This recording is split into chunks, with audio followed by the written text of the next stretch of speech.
નમસ્કાર વિદ્યાર્થી મિત્રો, હું છું પીએમ સર. શ્રી ગણેશ ક્લાસીસમાં દરેક વિદ્યાર્થીનું સ્વાગત છે. વિદ્યાર્થી મિત્રો, અત્યારે જે તમારે સિરીઝ ચાલી રહી છે એમાં આ આપણો પાર્ટ 4 રહેશે.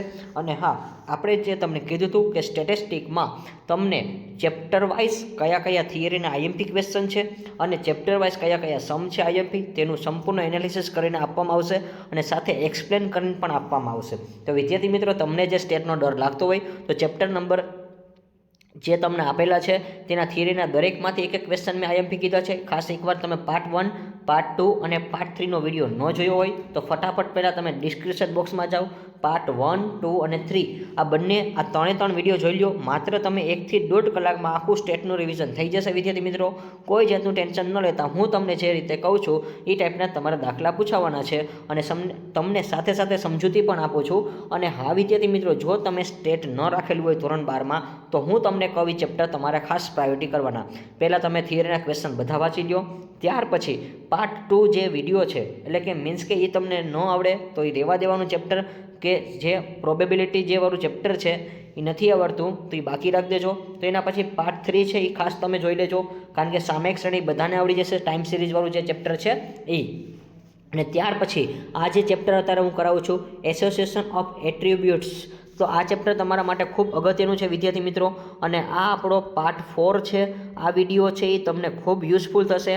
અને આનો દાખલો તમને ગેરંટી આપું છું કે જે લોકો ઇંગ્લિશમાં હશે કે ગુજરાતીમાં હશે, બધા લોકોને આવડી જશે. ખાલી હું તમને જે સિમ્પલ સૂત્ર કહું છું એ તમે ખાસ એકવાર રીડ કરજો વિદ્યાર્થી મિત્રો. અને આ દાખલો ઇમ્પોર્ટન્ટ છે તમારા માટે અને રોકડા 15 માર્ક તમને મળી જશે વિદ્યાર્થી મિત્રો. એસોસિએશન ઓફ એટ્રીબ્યુટ્સ આ જે ચેપ્ટરનું નામ છે તે ખૂબ જ ચેપ્ટર સહેલું છે. હવે અહીંયા એની રકમ આપેલી છે, determine the types of association of attributes between. હવે આલ્ફા અને બીટાવાળો દાખલો છે. અને ત્યાર પછી રોમન 2માં એવું લખ્યું છે, એ અને બીટા લખેલો છે બાય પ્રપોર્શન મેથડ. એટલે અહીંયા તમને એની માહિતી 240 આપેલી છે, બી તમને આપેલો છે 480, આલ્ફા એ અને બી તમને 180 આપેલા છે, જ્યારે એન છે એ તમારી પાસે 600 છે. તો અહીંયા તમને જો રકમ આપેલી છે કે પ્રમાણની રીતથી, એટલે જે પ્રમાણની રીત છે એમાં આલ્ફા અને બીટા વચ્ચે અને એ, એટલે કે આપણી પાસે જે સિંગલ એ છે એ, અને જો એ બી લાંબો કર્યો છે, જે બી લાંબો કર્યો ને એ બીટા કહેવાશે, જે મેં લાંબો એરો કર્યો છે ને બીટા કહેવાશે. વચ્ચે ગુણાત્મક સંબંધનો પ્રકાર નક્કી કરો. અને એની માહિતી આપણી પાસે 240 છે, બી 480 છે, એ અને બી બંને 180 છે, એન 600 છે. તો વિદ્યાર્થી મિત્રો, હવે આ રકમ તમે પહેલાં નોટ ડાઉન કરો. તમે આ બધી રકમ લખતા જાઓ અને સાથે પ્રેક્ટિસ કરતા જાઓ. અને હા, આ બધી રકમ લખાઈ જાય છે, કાં તો સ્ક્રીનશોટ પાડી લો, રકમ એકવાર શાંતિથી વ્યવસ્થિત લખી લો. અને હા, હવે તમારા અહીંયા એટ્રીબ્યુટ્સ તમારે જે ફાઇન્ડ આઉટ કરવાનું છે, એ અને આલ્ફા અને બી અને બીટા. તો જો આડું જે છે ને એ આલ્ફા અને એ છે, અને ઊભું છે ને એ બી અને બીટા છે. તો બીટામાં બી લાંબો કરેલો છે.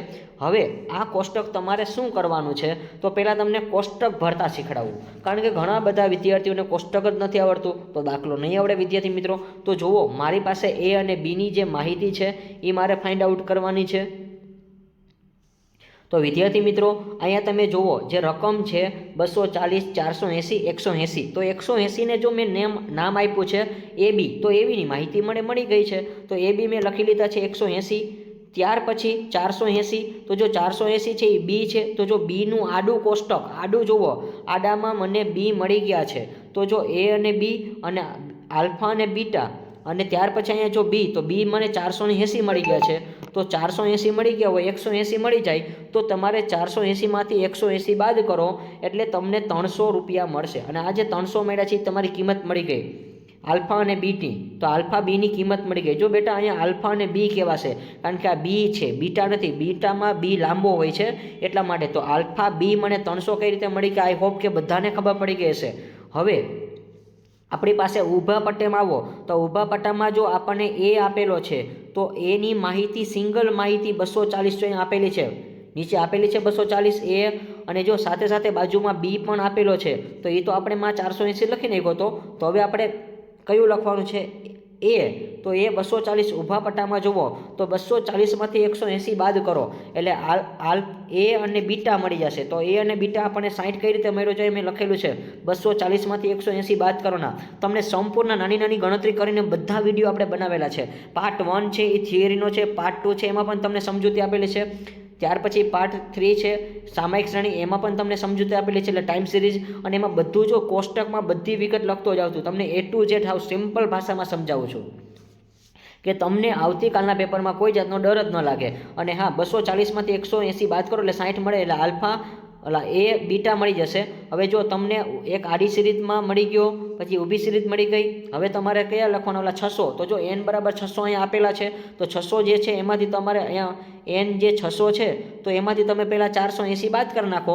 એટલે 480 બાદ કરી નાખો એટલે તમને 120 એટલે બીટા મળી જશે. તો બીટા 120 મળી ગયો, અને એ જ 600 છે પાછા 240 છે આ બાજુ ટોટલ જે કર્યો છે એમાં 360 તમને મળી જશે. અહીંયા જો 60 કર્યું જ છે તો 600માંથી મેં 240 બાદ કર્યા છે એટલે આલ્ફાઈ મને મળી જશે. અને સેમ હજી એક વસ્તુ આપણે મિસિંગ છે જે 60. તો આ 60 કઈ રીતે મળ્યા વિદ્યાર્થી મિત્રો? યાદ રાખજો 120 આપણને પહેલાં મળે અને આ 60 મળે, એમાંથી તમારે 120માંથી 60 બાદ કરો, પછી વચ્ચેના જે આલ્ફા બીટા જે 60 છે એ મળશે. એ એમને મળશે નહીં. તો વિદ્યાર્થી મિત્રો આ ટાઈપનું પહેલાં કોષ્ટક તમારે બનાવવું પડે. જે વિગત તમારી પાસે આપેલી હોય એ વિગતમાંથી વચ્ચેની વિગત શોધી લેવાની, વચ્ચેની વિગત મળી જાય એટલે તમારું કામ સિમ્પલ છે. તો વિદ્યાર્થી મિત્રો આશા રાખું છું કે આ તમને કોષ્ટક હવે સમજાઈ ગયું હશે. એકવાર એવું લાગે તો આખી રકમનું તમારે સ્ક્રીનશોટ લઈ લેવો વિદ્યાર્થી મિત્રો, અને પછી તમે દાખલો 1-2 વાર પ્રેક્ટિસ કરજો, આરામથી તમને આના સારા માર્ક આવી જશે. હવે બિટવીન એ અને બી, તો એ અને બીની માહિતી મેળવવાની છે અને આલ્ફા અને બીટાની પણ માહિતી મેળવવાની છે. તો અહીંયા તમારે બે રીતે સમ ગણવાનો છે. તો પહેલાં જે એક ફોર્મ્યુલા છે એ બી વાળું લઈ, તો એ બી આલ્ફા અને બીટા, અને એ સાથે તમારે બીટા લેવાનો છે અને આલ્ફા સાથે તમારે બી લેવાનો છે. તો આ ફોર્મ્યુલા છે વિદ્યાર્થી મિત્રો, ખાસ પાકું કરજો. જો પહેલાં એ બીની કિંમત, તો એ બીની કિંમત આપણી પાસે જુઓ 180 છે, અને આલ્ફા અને બીટા, તો આલ્ફા અને બીટા જો આપણી પાસે કેટલા છે? તો જો અહીંયા વચ્ચે 60 મળ્યા છે, એ 120માંથી જે 60 બાદ કર્યા એ આપણને આલ્ફા બીટા મળેલા છે.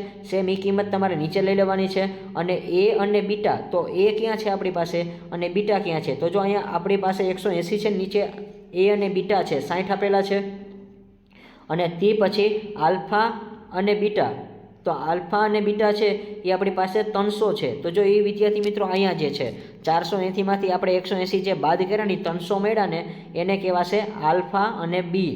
તો આલ્ફા બી તમને મળી ગયો. તો જો બી વાળી કિંમત મળી ગઈ, એ વાળી મળી ગઈ, એ સાથે આલ્ફા લ્યો અને બીટા, આ રીતે તમારે ફોર્મ્યુલા લેવાનું છે. અને આ બાજુ ખાલી નિર્મલી તમારે ગુણાકાર કરવાનો છે. 180નો ગુણાકાર તમે 60 હારે કરી નાખો એટલે 10,800 મળી જશે. એવી રીતે 60નો ગુણાકાર 300 હારે કરી નાખો એટલે 18,000 મળી જશે. ઉપર માઇનસ છે, નીચે પ્લસ છે એટલે દાખલો પૂરો થઈ જાય. પછી છેલ્લે ભાગાકાર કરતાં બધાને આવડે જ છે એટલે 0.25 આન્સર મળી જશે. આઈ હોપ કે આ દાખલો તમને હવે ખબર પડી ગશે. પણ આ એ બીનું જ્યારે ફોર્મ્યુલા કહે ત્યારે એ બી કાઉન્સમાં આલ્ફા બીટા માઇનસ એ બીટા અને આલ્ફા બી. જો અહીંયા બી છે વિદ્યાર્થી મિત્રો, બીટા નથી, ખાલી બી છે, કારણ કે બી યારે એની એ માહિતી હોય ત્યારે બીટા લેવાનો, બી હોય ત્યારે આલ્ફા લેવાનો. આ યાદ રાખજો, એ સાથે હંમેશા બીટા આવે અને બી સાથે હંમેશા આલ્ફા આવે. અને સેમ એવી રીતે તમારે આ જે આલ્ફા અને બીટામાં પણ પ્રોવાઈડ કરવાનો છે. તો હવે એ હોય એની હારે તમે બીટા લઈ લો. તો જો અહીંયા એ અને બીટા છે અને આલ્ફા અને બીટા, અને સેમ પાછું જો આ ફોર્મ્યુલા બદલશે પણ ગણતરી નોર્મલી બદલશે વિદ્યાર્થી મિત્રો. અને જે બાજુમાં માઇનસ આવ્યો હતો અહીંયા તમારે પ્લસમાં આન્સર આવશે. તો અહીંયા મેં ટૂંકમાં ગણતરી કરી છે, તો અહીંયા તમે કિંમત જોઈ શકો છો. ઉપર જે એ અને બીટાની કિંમત છે એ, તો એ અને બીટા તમારે ગોતવાના છે વિદ્યાર્થી મિત્રો. હવે એ કિંમત તમારે મૂકવાની છે જે 60 વાળી જે છે એ, અને એની બાજુમાં તમારે હોરે પાછા કયા લેવાના છે? તો કે આલ્ફા અને બી. તો આલ્ફા અને બીની કિંમત એ તમારે લેવાની છે. તો 6 તેની 18 જોઈએ 300 છે એ તમારે લેવાના છે, માં 60 લેવાના છે. 6 તેની 18 એવી રીતે ગુણાકાર થશે. અને એ અને બીની કિંમત તમારી પાસે ઓલરેડી અહીંયા હતી જ 180. અને આલ્ફા અને બીટા, તો આલ્ફા અને બીટાની કિંમત એ તમને મળી ગઈ છે વિદ્યાર્થી મિત્રો. આલ્ફા અને બીટાની કિંમત 300 છે, એ તમારે કિંમત ધ્યાનમાં લેવાની છે. અને એનો ગુણાકાર તમારે 180 એરે કરવા છે. એટલે આ કોષ્ટક તમને પ્રોવાઈડ કરતા આવડશે. તો આઈ હોપ કે આ જે કોષ્ટક છે એ તમે જાતે પણ કરી શકશો આલ્ફા બીટાવાળું, કારણ કે ટૂંકમાં થોડીક ગણતરી તમારે જાતે પણ કરવી પડશે. અને વિદ્યાર્થી મિત્રો અહીંયા જે આ વિડીયો કમ્પ્લીટ થાય છે, પાર્ટ 4 તમારો કમ્પ્લીટ થાય છે. અને પાર્ટ 4 કમ્પ્લીટ થઈ ગયો છે. જો તમે પાર્ટ 1, પાર્ટ 2 અને પાર્ટ 3 ન જોયો હોય તો ફટાફટ ડિસ્ક્રિપ્શન બોક્સમાં જજો અને તમે આ વિડીયોને કમ્પ્લીટ કરી લો, એટલે જેથી કરીને તમારે સારામાં સારા માર્ક આવી જાય. અને આ વિડીયો જો તમને ગમ્યો હોય તો વધુમાં વધુ લોકો સાથે શેર કરો, જેથી કરીને તેમને પણ આઈએમપી ક્વેશ્ચન છે મળતા રહે. તો અને હા, આવી જ રીતે આપણે નવા વિડીયોના નવા ટોપિક સાથે મળતા રહીશું. ત્યાં સુધી આવજો. Like this video, share this video, follow with Shri Ganesh classes.